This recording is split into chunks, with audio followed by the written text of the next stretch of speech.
Dalam rangka penyusunan rencana kerja pemerintah daerah atau RKPD tahun 2023, pada hari Senin 21 Maret 2022, di Aula Bapeda Bupati Lebong Kopli Ansori menginstruksikan agar seluruh kepala OPD tidak hanya berfokus pada program fisik, namun juga harus memiliki program unggulan yang non-fisik atau berdampak langsung ke masyarakat.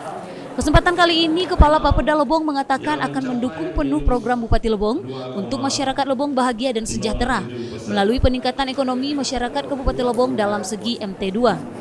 Dalam rangka mendukung visi misi Bupati Lebong, Bapeda Kabupaten Lebong akan berkoordinasi dengan OPD terkait untuk memprioritaskan program yang digaungkan oleh pemerintah Kabupaten Lebong, diantaranya mensukseskan MT2.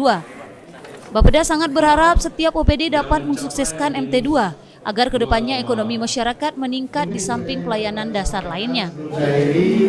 Ya, peningkatan ekonomi masyarakat, macam mana masyarakat Lebong bisa terwujud masyarakat Lebong yang bahagia sejahtera, itu mungkin jalan-jalan lingkungan, kan? MT2 itu di samping bukan infrastruktur irigasinya aja, seperti pupuk, racun, itu arahnya gitu. Insyaallah Pak Bupati kan lebih mempertegas arahnya gitu, sama peningkatan ekonomi melalui MT2. Jadi kita dukunglah itu. Insyaallah OPD-nya juga udah ngerti arah yang disampaikan Pak Bupati itu. Dari lokasi, Tim Liputan Lebong TV melaporkan.